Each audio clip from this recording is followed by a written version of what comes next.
how many sperm cells can you produce in a single day? Now that is obviously a very important question. And I would argue that even if you were not born with sperm manufacturing equipment, this is still important to you. Because let us be honest, if you have ovaries, these sperm cells are coming for you, and what you produce on a monthly basis. So we need to know exactly what kind of army we are dealing with here. Today we are going to go over exactly what inside the testes produces the sperm cells. We will talk some numbers. And we will even discuss how sperm cells are not born ready to swim. So with all the maturity we can muster, let us do this.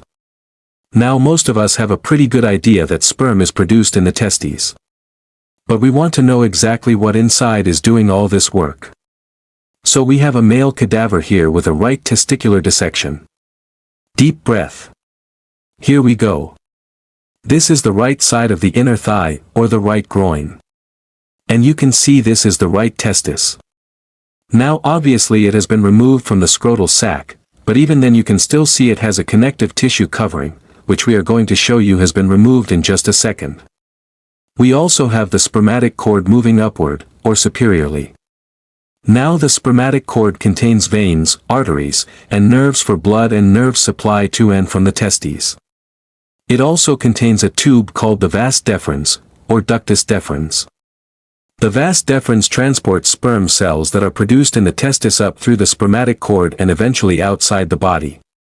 We will talk a little more about the vas deferens later in the video. But first, let us turn over the testis and look at our dissection here, where we have removed that outer covering. And you can see this is the actual right testis.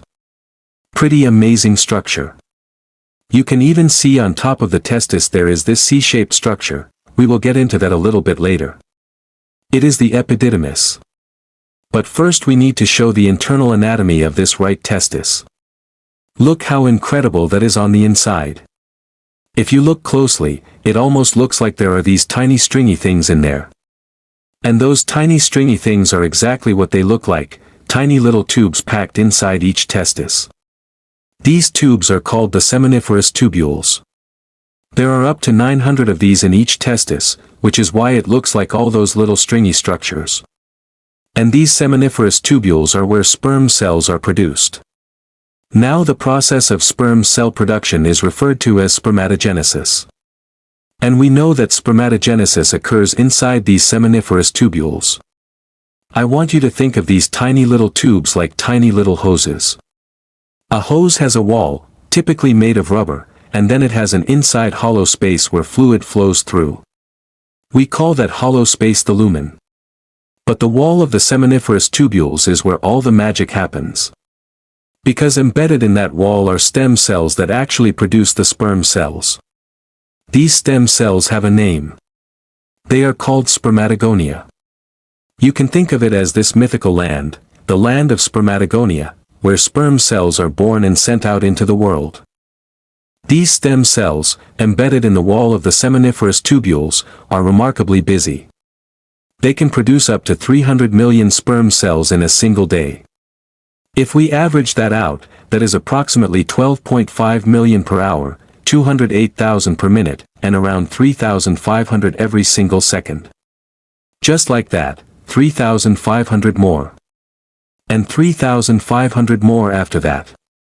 But before all you males out there start making bold claims about producing troops at a ridiculous rate, we first have to understand that these troops take a long time to develop. And they are absolutely not born ready to swim. In other words, they are completely non-modal when first formed. What is incredible to think about is that the spermatogenesis process, right here inside the walls of these seminiferous tubules, takes between 65 and 75 days. So these sperm cells are developing inside the wall of the tubule for 65 to 75 days before they even enter the lumen of the tube and move on to the next structure where they are eventually stored. Let us put all of that together. Inside the testis there are all these seminiferous tubules, and that is where spermatogenesis is taking place for 65 to 75 days, specifically inside the wall of the tubule. They have not even made it into the hollow space yet. But once they do, once spermatogenesis is complete, the sperm cells will move into the actual lumen and travel toward the next structure. Coming back to our dissection, once the sperm cells have formed inside the walls of those seminiferous tubules, they will be propelled toward this structure called the epididymis. But there are a few collecting tubes they need to pass through on the way. From the seminiferous tubules, they drain into the straight tubules, then into the reedy testis, then into the efferent ductals of the testis, and finally into the epididymis. Now once the sperm cells arrive at the epididymis, this is where things get very interesting. We used to call this place Swim Academy. Because this is essentially where sperm cells become motile, or fully mature. And what you cannot see with the naked eye is that inside this epididymis, there is one incredibly long coiled tube. If you were to stretch it out, it would be over 20 feet long. The sperm cells are slowly moving through this tube, passively gaining motility along the way. And once they have completed that journey, this is where the mature sperm cells will be stored, waiting until they are called upon. So if we are looking at the full timeline here, let us add it all up. About 65 days inside the seminiferous tubules. A few days traveling from the seminiferous tubules into the epididymis. Then up to 14 days moving throughout the epididymis where they fully mature and become motile. Add all of that together, and it can take over 80 days for these troops to be fully ready from start to finish. But luckily, because this is essentially a continuous daily process, there are always close to 300 million cells ready each day. You have this assembly line, this constant, never-ending wave of sperm cells coming and coming and coming, every single day. Because there is a very important target that these cells are designed to find, and that is the egg. Once those sperm cells have completed that 80-day process, they settle at the lower portion of the epididymis, waiting, stored, ready to go. And they are in very close proximity to that tube we mentioned earlier, the vas deferens, or ductus deferens. The vas deferens attaches right at the inferior aspect of the epididymis, where those mature sperm cells are waiting. So when the moment comes, they can be propelled directly into this tube, which carries them up through the spermatic cord and out of the body. Now the average male can release anywhere from 2.5 to 5 milliliters of seminal fluid during a single release.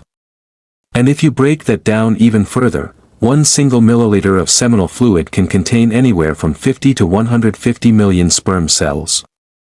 So if you are on the high end, and each milliliter contains 150 million sperm cells, that means during one single release you could be sending out an army of 750 million sperm cells.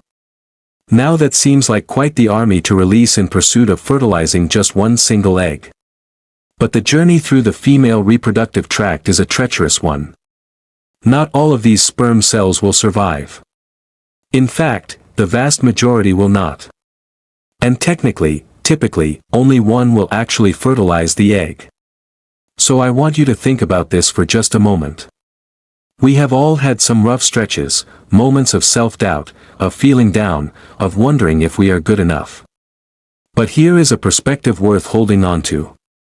During a single release, hundreds of millions of sperm cells are set in motion. And out of all of them, out of that enormous, relentless army, you were the one that made it first. You won the very first race of your life.